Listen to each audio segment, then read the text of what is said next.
The latest economic impact numbers released by the U.S. Travel Association show that Washington County, Tennessee reported a record high $283.5 million in visitor spending. And here to discuss how what we have to offer locally is so vitally important to our local economy is Brenda Whitson. Brenda, appreciate you being here. Absolutely, it's my pleasure, Chris. This is great news. It really is great news, especially, in the times that we're going through.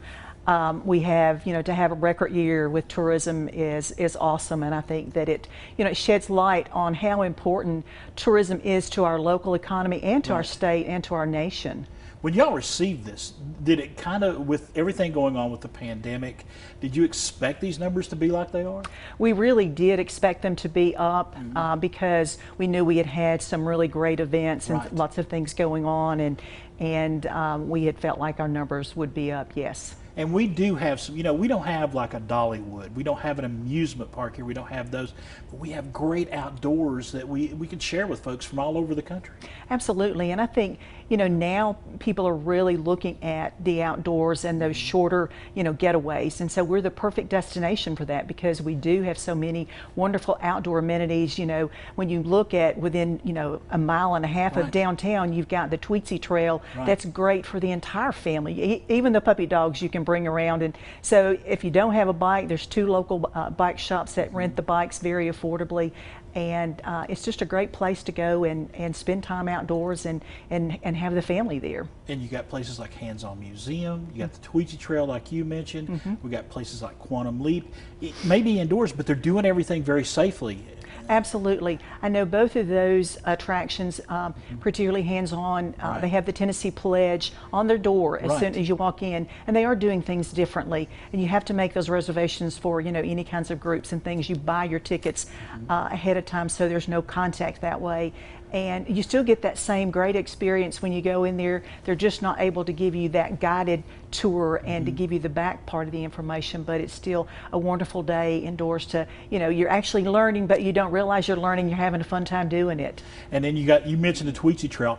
I talked to so many folks all across our region, not just here in Johnson City and Washington County, all across the region that are utilizing that right here in downtown. Absolutely. They are, because it is, and it's free. So that makes a huge difference. The price is right.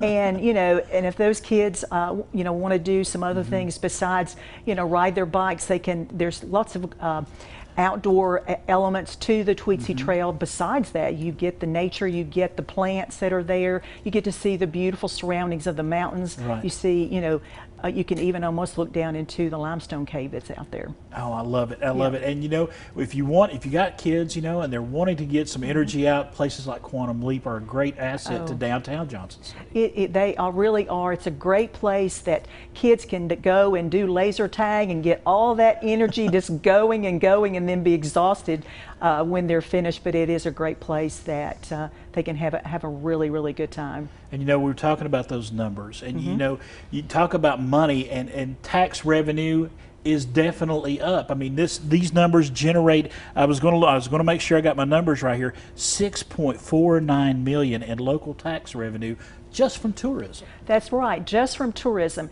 I think people sometimes don't really understand the value and that that tourism is the '2 industry in the state of Tennessee. And when you look at that, we are number 10 in the state as far as all 95 counties, and we've consistently ranked in that top 10 market for more than a decade. So that is huge, and I think as a local taxpayer, that if it weren't for that $283 million that's pumped in by visitors, every taxpayer would pay over $400 more in property taxes because they have to make up those dollars some way. I was going to get you the real $440. You think about that. If tourism, we didn't have any of the tourism dollars coming in, everyone in Washington County would be paying $440 extra dollars in taxes. Absolutely. So when you see those visitors in town, say welcome thank you, them. Welcome them, give them that great Southern hospitality. Absolutely. We just had 300 motorcycles in here from all across the country this weekend, so it's another way for outdoors and motorcycles playing into that. And it's been vitally important during the pandemic. I mean, there's been events canceled. Yes. But there's other been events that have been, had to do things a little differently.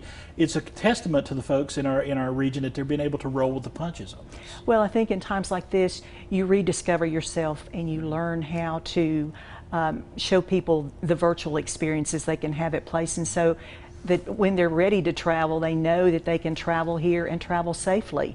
And I think the other part that's happened is that, you look and say people are wanting to get out of these high areas of density of population and high COVID, and so that's another opportunity for us to market to those people who may be looking for a place to retire or a great place to live or work remotely.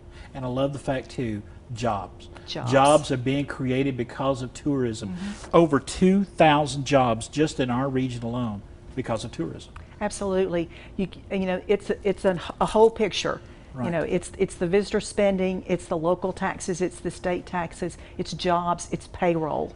I think that the value of tourism is huge for Johnson City and Washington County, and I think with the more assets that are developed in the outdoors and other things, that it will help to grow those numbers. And we're constantly seeing, we see these numbers here for the tourism spending, but we're also seeing that we're constantly on top 10 lists for different magazines, for restaurants, for the outdoors.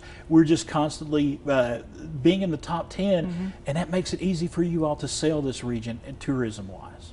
I think it is, and because we sell the entire region because we know that if we can get them in Johnson City to spend the night, then there's so many things in the region for people to do, both from families of all ages and young and old alike. So that we're blessed to have so much in our region that we can take advantage of. I love it when you come on and we talk good news. I really do. Brenda Whitson, thank you so much for coming on and sharing the good news with us about tourism in our region. You're welcome. Thanks. All right.